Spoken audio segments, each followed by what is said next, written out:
Hey everyone, welcome back to Pop Incursions. I'm Nico, and today we are going down the road to break down episode 5 of Agatha All Along, Darkest Hour, Wake Thy Power. It's Agatha's trial, and boy does it show it. It's full of classical Agatha-like things such as death, revenge, reveals, and even a ghost. The Salem 7 also finally catch up to the Coven, so there are lots to discuss, and yes, that ending, stay tuned.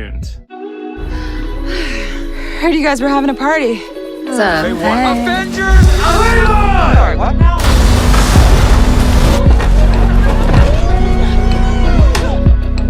And I will return for judgment. May I next meet you? Avengers! Confusion is but the first step on the journey to knowledge. Show some respect. She-Hulk smash. It's Shanxi. Higher, further, faster. You need to back off. Down the road to glory at the end. This episode not only sees the Salem 7 enter the road, but it's also Agatha's trial, and in theme with that, the episode is quite chaotic. As I said, it's full of classical Agatha-like things such as death, revenge, reveals, and I think our first ever appearance of a ghost in an MCU project. Not necessarily the presence of a ghost, but an appearance of a ghost. And we also have that amazing reveal at the end. We can stop saying teen. We can finally say Wiccan. Billy Kaplan, the son of the Scarlet Witch, is officially in the MCU and cannot be wiped away by any hex being brought down, thank God. And boy, what an episode, and what an ending. What's going to happen next week? How do we continue the Witch's Road? But we know it does continue, but how is another question. This episode is not for the faint-hearted. Let's get into it. Episode 5 is titled Darkest Hour, Wake Thy Power, and like the other episodes, these are lines from The Ballad of the Witch's Road, and this time we are using lines from the classic version or the sacred chant version. Darkest hour, wake thy power. As last time we used lines from the rock version. Down the road. But just like the other episodes, not only are these lines from the ballad, but it also kind of reflects what's going on in the episode. During the previously on segment, we go back to Salem 1693, and it's Agatha's witch trial, where Agatha's own coven in Salem attempt to execute her for stealing knowledge above her age and station. But instead, as the witches blast her with the intent to kill her, she absorbs their powers and kills them all, including her own mother, Evanora Harkness, indicating its relevance to this episode. So episode 5 picks up where we left off in episode 4, which we ended with Agatha and Rio sharing a nice little moment, but Rio revealing, That boy isn't yours. seemingly confirming that Teen is not Agatha's son, Nicholas Scratch. This episode begins with a fox coming up from Sharon's grave, the same place where Rio entered the road, followed by a crow and a snake also entering the road. These are, of course, the animal form of the Salem 7. I was so excited to see the fox. It's one of my favorite animals, and since seeing it in one of the promos, I've been waiting. I love the way they do the practical transition. So the fox goes and walks behind a tree, and that is when the fox transitions into a human witch form. And take note, we can hear them whispering Agatha Harkness, just like when they entered her home back in episode 2. A shout out to Scarlet Witch Updates on X for providing this information about the Salem 7. Be sure to check out their account. So the Salem 7 animals are as follows, but please note that these names are not the names of the witches in the show, but rather the actors playing them, as we have not learned any of the names of the witches of the Salem 7 yet. So playing the fox is Athena Pirample, playing the crow is Bethany Curry, playing the snake is Marina Mazepa, playing the owl is Alicia Vela Bailey, playing the coyote is Chow Naumova, playing the rat is Britta Grant, and playing the cicada is Okui Okpokwasili, who is also the leader of the Salem 7, I believe, simply for the fact that she is always the one that is in that center front front leading them on. We then see the crow transition and they very creepily crawl instead of walk, and they find one of the stones or crystals, if you will, that they used to summon Rio. Take note, they're coming from the same place on the Witch's Road which Rio entered by, and I would not be surprised if Rio intentionally left the door open for them to enter. We then see the coven sleeping, and take note, the colour of the leaves on the road have now turned to purple, indicating that it's Agatha's trial next. Lilia's divination is able to help warn them that the Salem Seven have arrived on the road, and Lilia says, The summoning spell. We left the door open. seemingly confirming that Rio did not respond to that summoning spell, but instead was actually waiting close by all along. I was in the neighborhood. And instead it was the Salem Seven who are now responding to that summoning spell. Another hint that Rio is aware of what she has done is when Rio is the one to encourage Lilia to tell the coven who exactly has come for them. Go on, Lilia. Tell them. As Lilia and Jen explain to Alice what happened when Agatha killed her own coven, it's interesting that Rio jumps in to defend Agatha by saying, Because her own mother tried to have her executed. it's also interesting how it's Lilia and Jennifer who are already aware of what Agatha did, but Alice isn't. And that may be because Lilia and Jennifer are older witches and have been much more kind of participative in witch society, whereas Alice, on the other hand, hasn't really wanted to engage with that space of her culture due to the hang-ups she had about her mother. Lilia goes on to further explain that Agatha allowed the daughters of her witch sisters to live by only killing their mothers, who we obviously saw in that scene from WandaVision. What we did not see is that there were more Salemites, but Agatha just let them live. Clearly, as Agatha says, always make sure you finish what you started. And Rio describes them as, Yeah, and then they became a feral, hive-minded coven bent on revenge. the coven try to run, but they can hear that the Salem Seven has them surrounded, and Teen suggests What about a Hexenbussin? Hexenbesson, which is another name for a witch's broom, i.e. flying. Initially, many of them oppose it, but eventually they agree. They pull branches and roots from trees on the Witch's Road to use as brooms, and then they cast a spell on the brooms. And a big shout out to Justinus on X, or at Mad Latinus, for providing the Latin translation of the incantations or spells, so be sure to check out their account. So the spell or incantation used for the Hexenbesson or brooms goes as follows. Prote dilecta aperio veum, for you, beloved, I open the way. Once they have cast these incantations, they must swap their brooms with another member of the coven.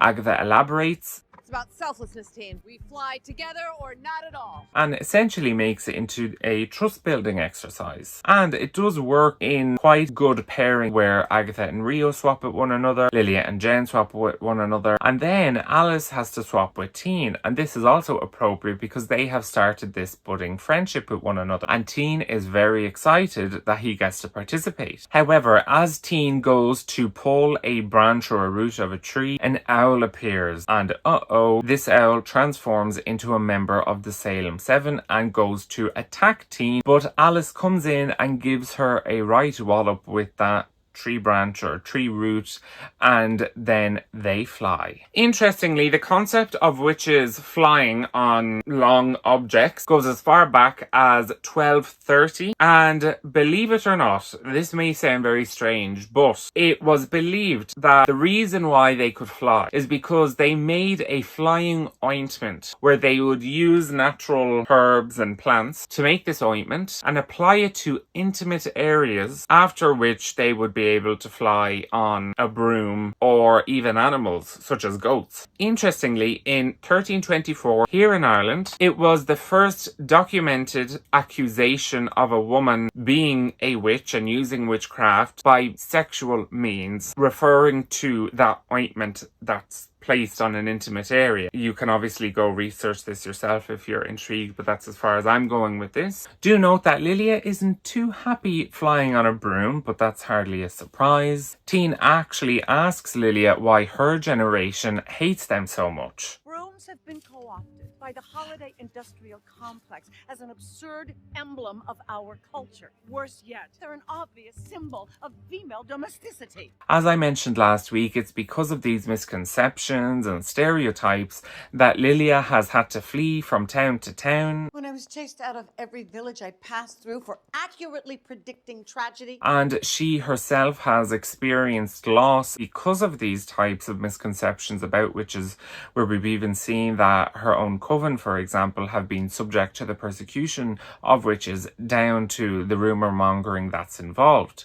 And as they fly, we see them flying across a blood moon. Now, when pertaining to a blood moon, aka a lunar eclipse, there are two meanings that we could look at.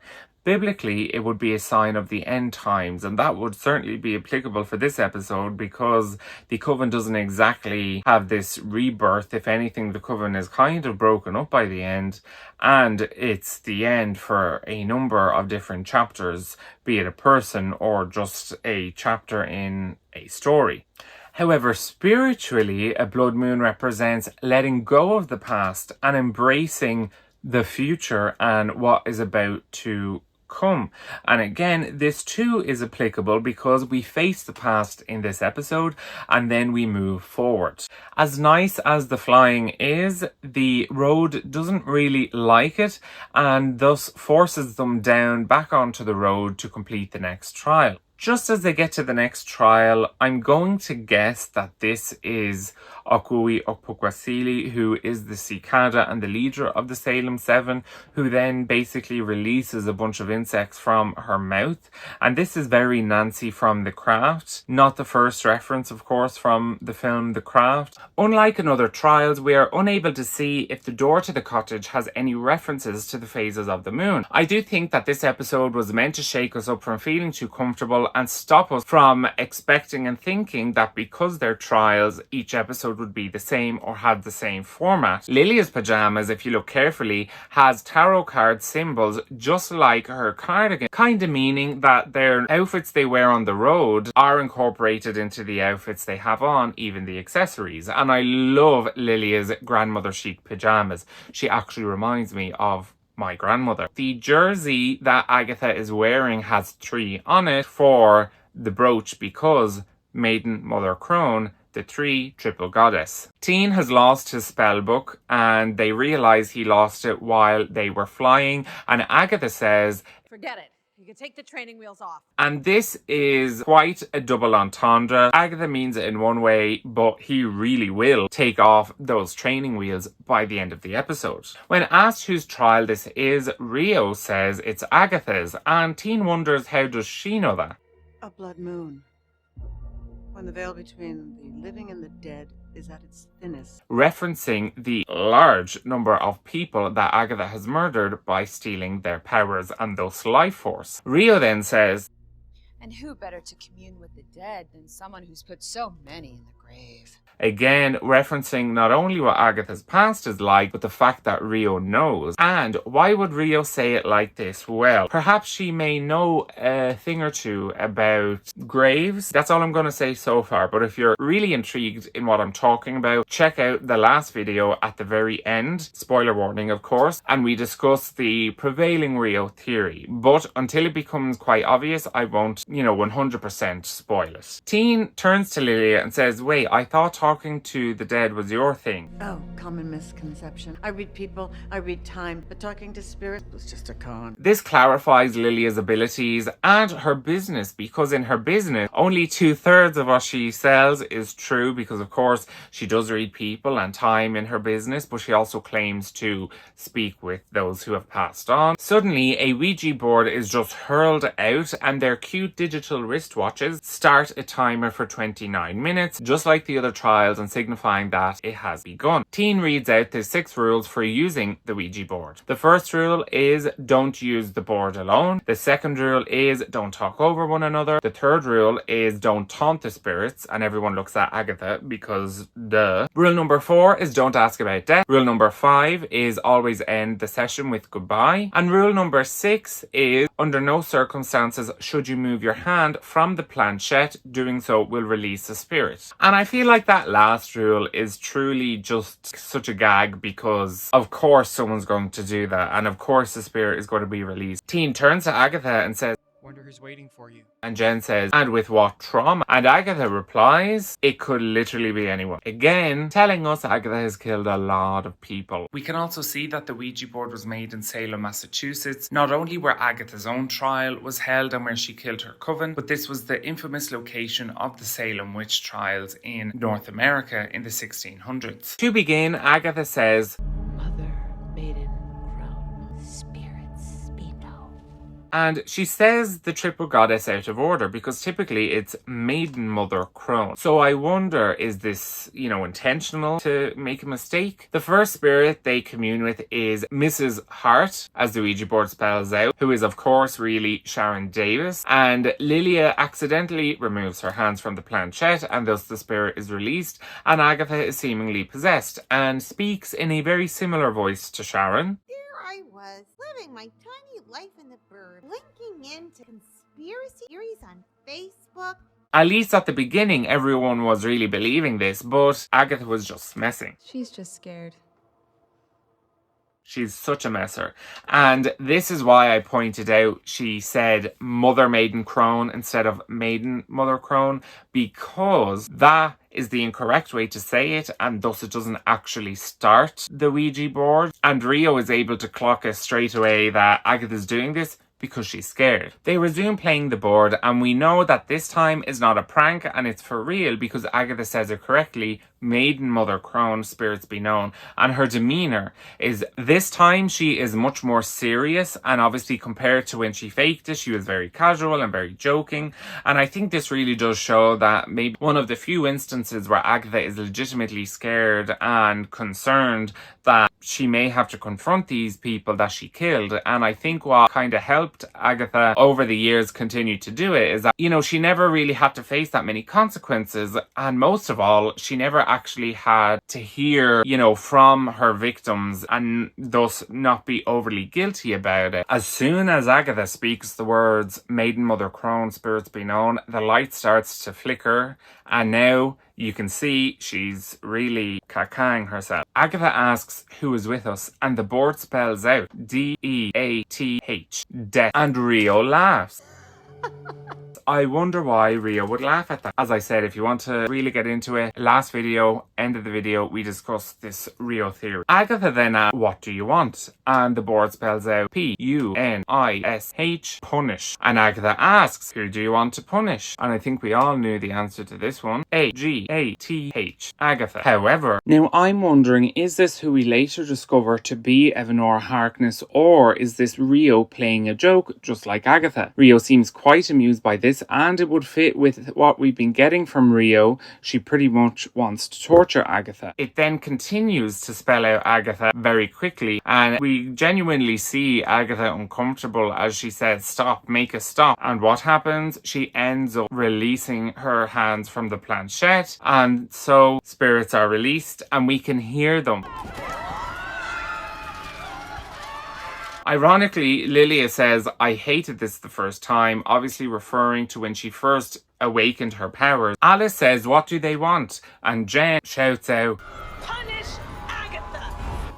And as soon as she says that, the voices stop, the lights stop flickering. So it seems to pass the trial, they must punish Agatha. One by one, the rest of the coven, except Teen, is kind of getting on board with this idea, and it's no surprise that Jen leads the hate train. Rio too joins in and It just slit her throat. which she kind of already did in episode 1, she just didn't do it too deep. As Jen goes to grab a rope to tie Agatha up, she disappears. The lights go out then, and in such a kind of Ouija sleepover vibe, Teen gets a flashlight. He points the light up, and of course there's Agatha, who screams and jumps down. They're all screaming, and Agatha does not look like Agatha. Agatha is definitely possessed, and she starts moving just as bad, if not worse, than the Salem 7, and she starts walking with her hands and feet, but with her back down and face upwards. Agatha first goes to Teen, but then Jennifer shouts, and then Agatha turns to Jennifer and chokes her, but is so suddenly strong that she's able to hold Jennifer up by her hands around her neck alone. Lilia thinks that by turning the lights back on it might help, so that's what she does, and lo and behold, Agatha disappears again, but they don't know where she is. Then a white smoke-like apparition appears. Lilia asks her who she is, and Evanora says,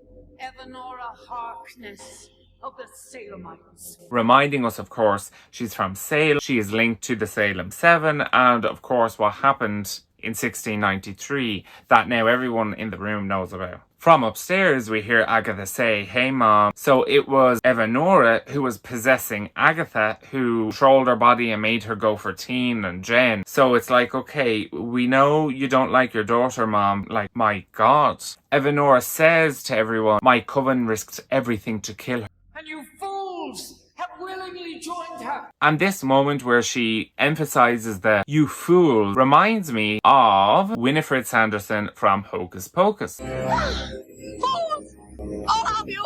Agatha then says, "Stop embarrassing me in front of my friends, mom," which I mean she had to. Jen wonders if they are able to just banish her, but Lilia says emotions tie them to this plane. They have unfinished business. And Teen says, well, let's finish their business. He asks Evanora, "What do you want?" Evanora replies, "You must finish the Witch's Road without Agatha. Leave her with me," i.e. punish her. And Rio becomes very defensive and protective of Agatha and says, No! No way! and it definitely seems like Rio is well versed in the history between Agatha and her coven and her mother and what they tried to do. And whoever Rio will later reveal herself to be will be heavily related to how she's feeling now. But I also think that she's able to see and understand more of those who have passed on. Many of you may not know this, but according to a WandaVision script, Agatha was only 18 years old in 1693 when Evanora and her coven attempted to execute Agatha. And look, we don't know what happened leading up to that. We don't know if Nicholas scratches before or after that.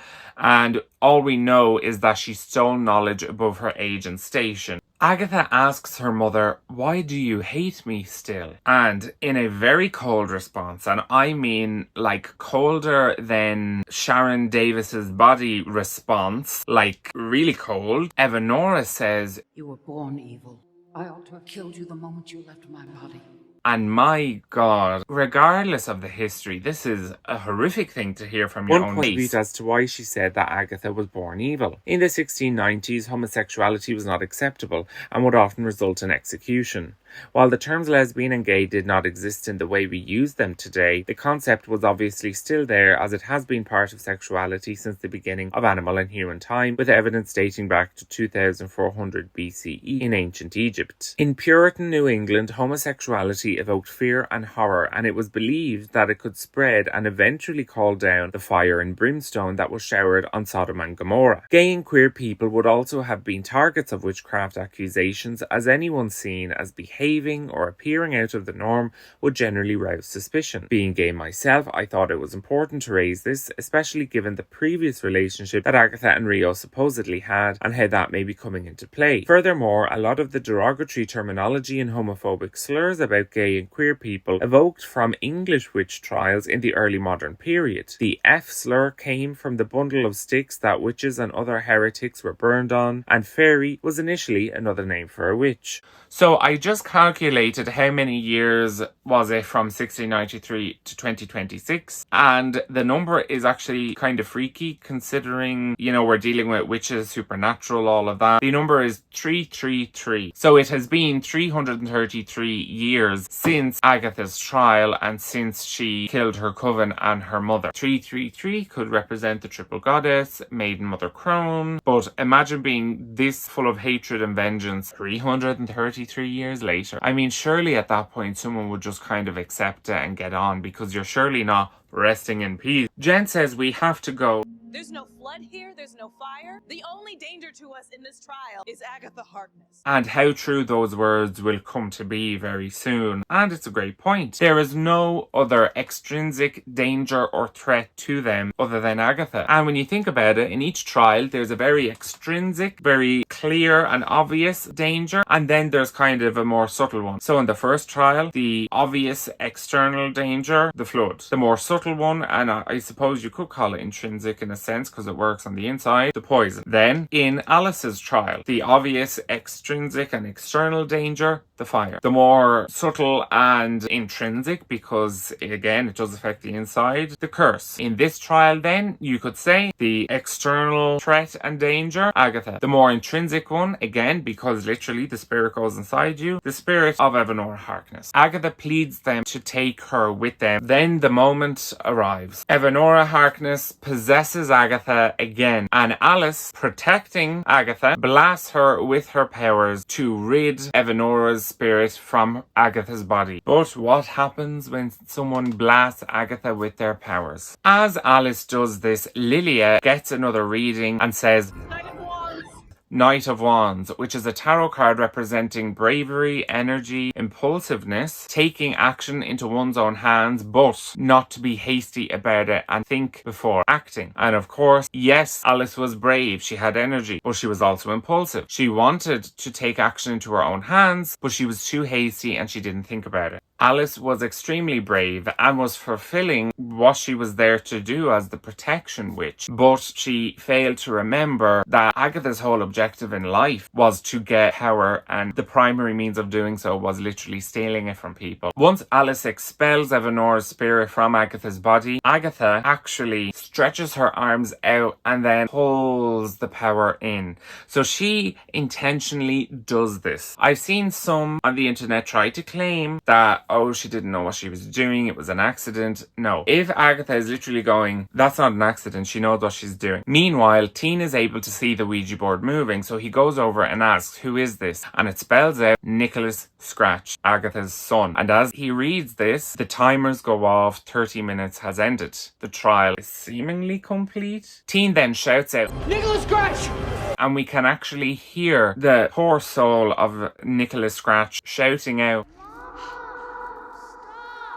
And this makes Agatha stop, and she's absolutely just so in a daze and confused and all over the place, and she reaches for her brooch, which is serving more as a bracelet than a brooch in this episode. However, despite Teen's efforts, it's too late. Unfortunately, Alice is dead. Back on the road, Agatha looks kind of remorseful, or maybe just more perturbed or inconvenienced. And she uses her new powers just to test them out. They don't seem overly powerful, whereas with Alice they seemed quite powerful. Teen says, how could you kill her? And Agatha claims that she couldn't control it. But look at this. How can you say you couldn't control it? And Teen doesn't accept that answer. You wanted her power. That's what this has always been about for you, isn't it? And Jen says, of course it is. That's what all of this is about for any of us. And Lilia says, death comes for us all. So all three of them look not so bothered, but the lack of emotion from them definitely, I think helps enrage Teen, shall we say. Teen says, so that's what it means to be a witch, killing people to serve your own agenda. Agatha snickers and whispers to him, are you sure? And she pauses to look at him, and we get a true evil Agatha grin, and she says, you're so much like your mother. What? What did you say?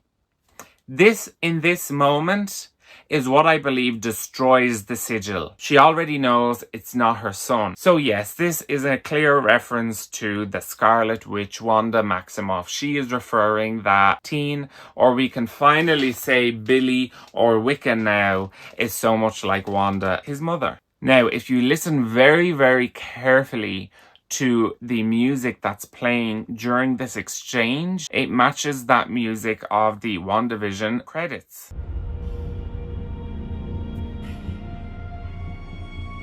And a shout out to Jay on X for pointing this out. Be sure to check out their account. Agatha then says to Teen, or now we can say Billy or Wiccan, "Come, pet." And all of a sudden, Lilia and Jen begin walking back towards Agatha. And what's this? Powers?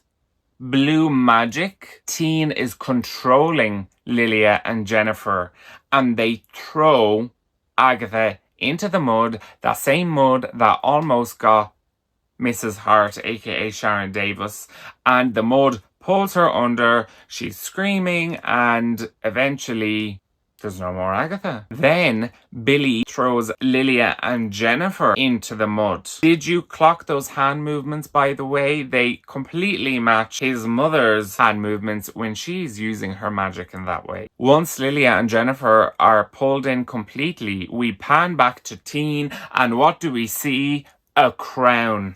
A magical blue crown, just like his mama when she realized herself as the Scarlet Witch. Like mother, like son. The son of the Scarlet Witch is officially in the MCU and can live outside a hex. And then as the episode comes to an end, we hear Billie Eilish's song, "You should see me in a crown." You should see me in a crown. Wow. What a reveal. Like, that is going down as such an iconic reveal in MCU history. And being able to match, like, literal word for word pop music to go with this, that's also by Billie Eilish, and it just matches the whole vibe and the, you know, the girls and the gays, and it all works so well. I was shocked when I saw this, and I was watching this at 2 a.m. in Ireland, so I couldn't really express that much emotion without waking people. But oh my god, and so was my husband, and I mean, everyone was. We were all gagged. It was like we knew who he was, but we didn't know that it was coming so soon and that this was going to happen when we found out. Once I got over that gag, I was like, I can't believe he would do that though, especially to Lilia. However, let's remember, Billy is 16 years old. I know when I was 16, full of hormones in puberty, you know, you're a teenager, you don't always make the best decisions, and come on, he was enraged because the one person he started forming a friendship with was murdered by one of these witches, and then they kind of were all blasé and get over a type of energy about it. So I can understand, and it's certainly not something we should hold against him, because I mean, I know I wouldn't want someone holding stuff against me from what I did when I was 16, or you know what I mean. I'm intrigued as to how Agatha, Lilia and Jennifer are going to return to the Witch's Road, because we do know that there are more trials. We've seen in the promos plenty of footage of them that we haven't seen yet. So we know they do return, but how? Does the road maybe spit them back out because it's like, no, you have to finish the road? Or maybe does Rio kind of spare them to let them complete the road? Or is this that shot of them coming up from the ground like we saw of Jennifer outside Westview, and they have to go back to the basement and open the gate to the road again with the ballad? I mean, I'm not going to say no to another rendition of the ballad. Also, I'm guessing that when Agatha realised he was Billy Wanda's son, that is the moment the sigil was destroyed, and thus his powers were unhidden and were available to use again. This would also add up with the headline featured in Joe Locke's end credit card in the credits of Agatha All Along. The headline reads, "Near Death in Westview," which is dated December 2023, only the next month after the events of WandaVision. I'm guessing that there was a car crash, and the body and the actual body's soul or owner had died in that car crash. But that meant the body was there was no soul, there was a vacancy.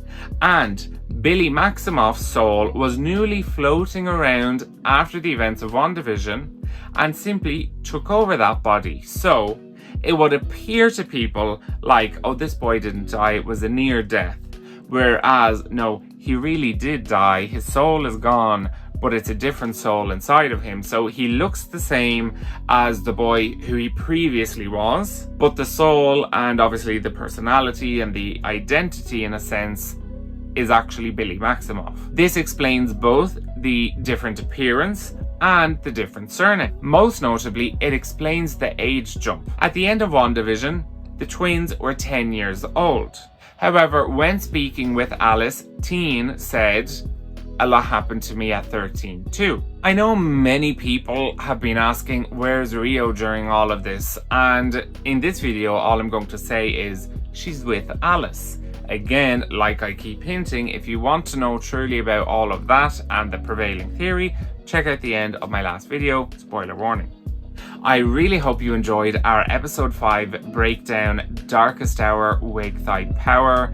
It is definitely my favorite episode so far, and it was some hell of an episode, although I say every new episode is my favorite, so it probably goes in a ranking so far. Make sure you let us know your thoughts down in the comments below. What did you think of this episode? What did you think of the trial, seeing Evanora? Obviously losing Alice was not a great thing. I really was starting to, really like her. She had just, defeated the generational curse, and now look. Anywho, what did you think of not just the Wiccan of it all, but also what he did to the Coven? How do you think they're going to come back? Check out my socials in the description below. That includes my TikTok, where I try to post daily about Agatha all along. And be sure to give the video a like and click that subscribe button for more. I'm Nico at Pop Incursions. See you next time.